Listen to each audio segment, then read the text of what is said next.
안녕하세요. 오늘 이제 대수의 마지막 단원 수열을 시작합시다. 수열은 실은 우리가 이제 미적분에서 극한이라고 하는 이제 영원히 가는 아주 중요한 함수, 다시 말하면 이제 미분을 위해서 극한이라는 기호를 공부해야 되는데요. 그 극한을 하기 위해서 우리가 영원히 간다라고 하는 아주 중요한 느낌의 어떤 수의 규칙을 나열하는 방법을 조금 공부하려고 해요. 됐죠? 우리가 이제 선택 미적분을 하면 굉장히 필요한 과목이긴 하지만 수투 미적분을 하기 위해서는요 꼭 필요한 건 아니에요. 그렇지만 우리가 어떤 적당히 영원히 간 어떤 수열 함수가 있을 때 그 함수를 적당히 자르는 연습을 하는 건데요. 그래서 우리가 수열이라고 하면 뭐냐면 일본말로는 그냥 수를 나열한 거예요, 그죠? 그렇지만 수학적으로 수열의 뜻은 정의역을 뭐로 갖는, 정의역을 자연수로 갖는 자연수로 갖는 자연함수다. 이게 바로 수열의 정확한 뜻이에요, 그죠? 정의역을 자연수로 갖는 자연함수다. 우리가 초등학교 때부터 보세요. 2, 4 이렇게 가면 얘는 얼마겠어? 당연히 6이겠죠, 그죠? 20허가는 규칙을 가지고 있으니까요. 이런 걸 간단히 수열이라고 하는 거예요. 근데 이런 수열들의 기본적인 논리를 보면 항상 표시할 때 이건 첫 번째 항, 두 번째 항, 세 번째 항, 네 번째 항 이렇게 이루어지니까 이렇게 가면 도대체 영원히 가긴 가지만 지금 여기서는 그럼 도대체 n번장이 뭘까 이렇게 추측하는 거예요. 됐죠? 그래서 1일 때 2고 2일 때 4고 3일 때 6이고 4일 때 8이 몇 배였어요? 2배잖아요. n일 때 얼마다? 2n이다. 그래서 우리 이걸 뭐라 그래요? n번장 일반항이다라고 부르고요. 수열은 그 일반항을 찾는 게 되게 중요해요. 됐죠? 그래서 수열은 정의역이 뭐니까 자연수니까 어디에서? 자연수에서 실수로 가는 함수다. 다시 말하면 자연수니까 이렇게 갈 거 아니에요. 됐죠? 그러면 1일 때 10, 2일 때 20, 3일 때 30 그러면 x일 때 얼마겠어요? 10배 했으니까 10x겠죠. 됐죠? 이걸 함수로 쓰면 fx는 10x라고 쓰는 거고요. 수열은 이렇게 자연수니까 반드시 이렇게 표시해야 돼요. 됐죠?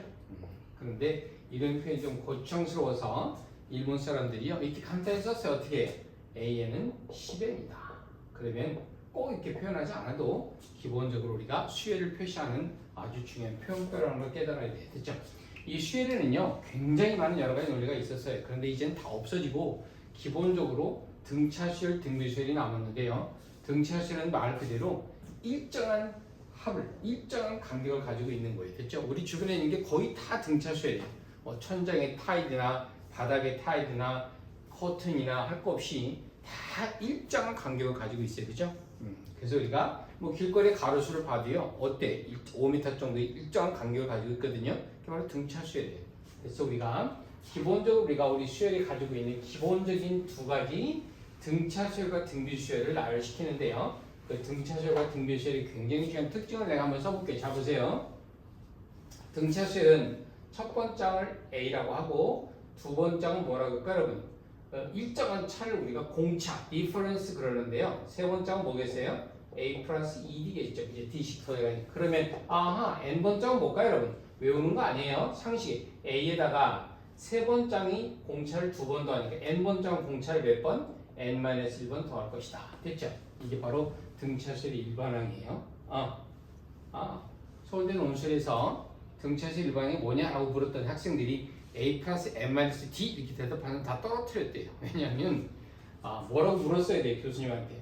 교수님 첫 번장이 뭐고 공차는 뭐 이렇게 물어봤어야죠. 그죠? 교과서에 이렇게 써있으니까 그냥 막 외우라는 뜻이 아니라 첫 번장이 A고 공차가 D이면 N번장은 처음 항에다 공차를 몇 번? N-1번 더하는 것이다.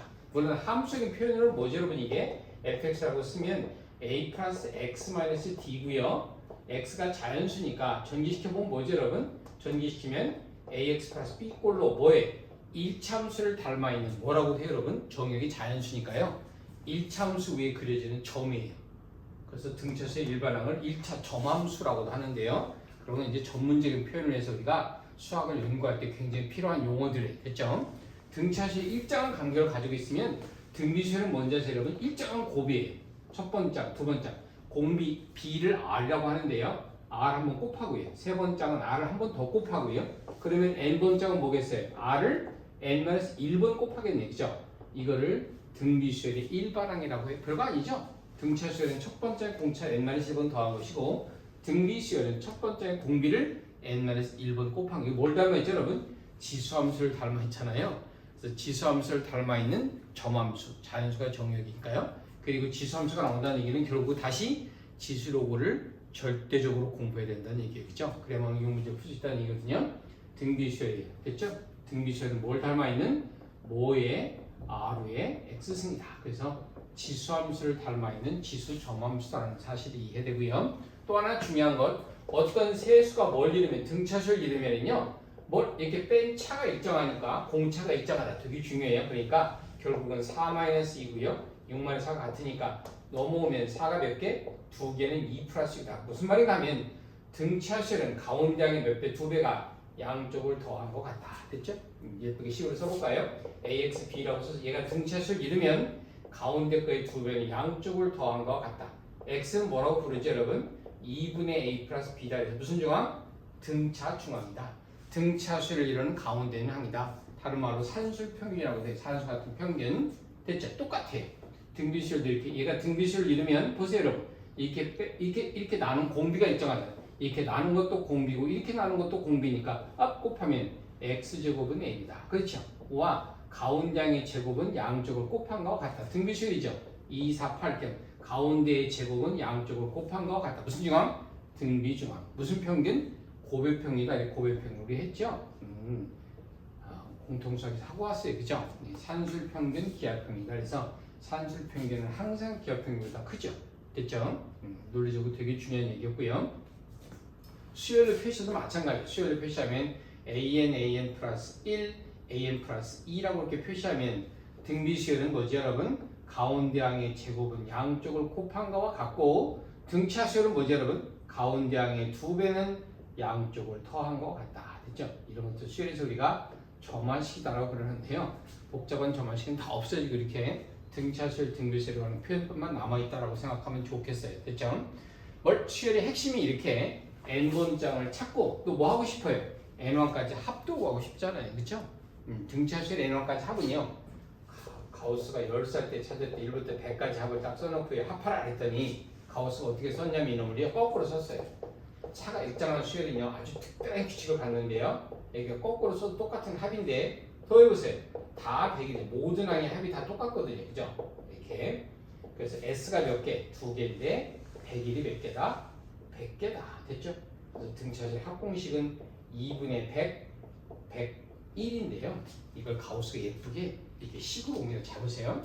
가우스 아이디어가 보여요. 가우스 A 플러스 두 번째가 뭐죠? A 플러스 D. 세 번째가 뭐죠, 여러분?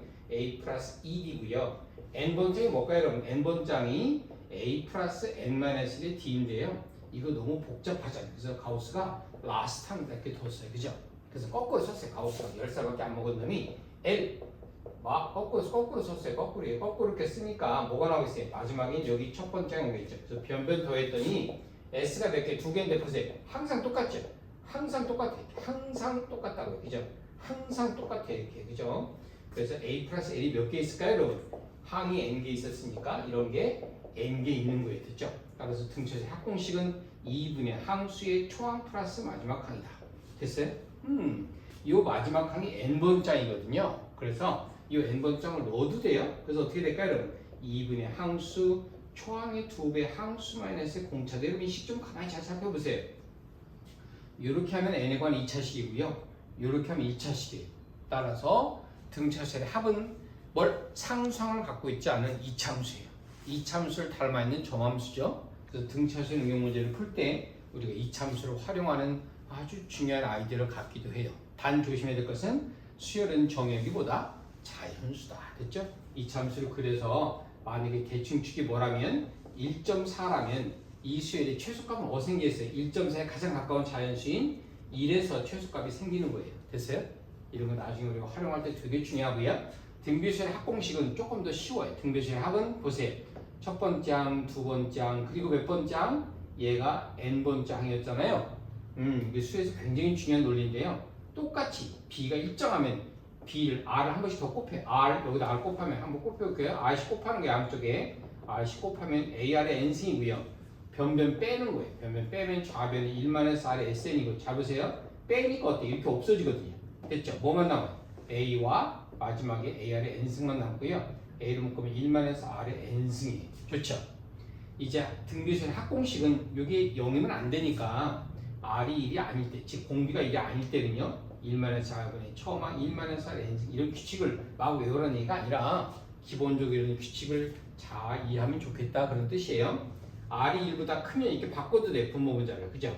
그래서 등비수열 합공식도 역시 일반항처럼 지수함수를 닮아있는 굉장히 중요한 방을 하고 있다는 사실 여러분이 이해해야 되고요. 물론 공비가 1일 때는요 등비수열 합은 어때? 모든 항이 초항과 같기 때문에 첫 번째 항에 n개 있다 이렇게 쓰면 좋겠어요. 그죠? 등차수열, 등비수열, 일반항과 합 그리고 등차수열, 등비조항을 잘 이해하고 이런 것들 논리적으로 확실하게 이해해둬야 되는데요. 등차수열과 등비수열을 하고 나면 세상의 모든 수열에 쓰는 되게 중요한 식이 하나 있어요. 그거 하나만 소개할게요. 첫 번째 항부터 두 번째 항부터 뚜따따 얘가 n-1번째 항, n번째 이렇게 계속 간다고 생각해보세요. 여기까지 싹 더한 걸 수학에서 Sn, N항까지 합이다 그래요. 바로 그 앞에까지 더한 것이 Sn-1이죠. 이렇게 합의 식이 주어졌을 때 n번째 항을 찾는 방법이요. 되게 단순해요. N항까지 싹 더한 거에서 그 앞에까지 싹 더한 걸 빼면 그만이거든요. 단 항이 두 개 이상 있어야 쓸 수 있어요. 항이 하나밖에 없는데 뭘 이런 게 어디 있겠어요. 그죠? 그리고 첫 번째는 어디서? 첫 번째는 결국은 S1이니까 이렇게 쓰면 좋겠어요. 그죠? 모든 수열에 다 쓰는 거예요. 꼭 등차 등비수열이 아니고요. 요즘 우리 교과서에 등차 등비수열밖에 없으니까 뭐 큰 의미는 없겠지만 저건 어찌됐든 합이 주어지면 N1까지 싹 더한 거에서 그 앞에 한가 싹 더한 걸 뺀 게 바로 N번째 항이다. 됐죠? 첫 번째 항은 어디서 구한다? A1, S1에서 구한다는 사실 여러분 잘 이해하고 이 식을 활용해서 우리가 N번째 항을 찾아내는 되게 중요한 역할이에요. 다시 말하면 네 번째 항 구하라 그러면 네 번째 항을 싹 더한 거에서 세 번째 항을 싹 빼도 좋다. 됐죠? 단 여기서 구한 A1과 여기서 구한 A1이 만약에 같으면 밑에 건 쓸 필요 없어요. 그렇지만 여기서는 두 번째 항부터니까 여기서 구한 A1과 여기서 구한 A1이 다르면 반드시 둘 다 표기해야 되는 사실 여러분 잘 이해해야 되겠어요? 이렇게 등차 등비수열이 우리 실생활에 무지무지하게 중요하고 필요한 요소이고요. 등차 수열, 등비수열을 잘 공부해서 논리적으로 수열의 기반을 마련하고 그 다음에 나오는 수열이 이제 뭘 등차 등비수열이 아닌 아주 지저분한 수열을 합할 수 있는 중요한 기호가 나오는데요. 확률과 통계에서 굉장히 많이 쓴 기호 그 유명한 바로 시그마라고 하는 기호예요. 그죠?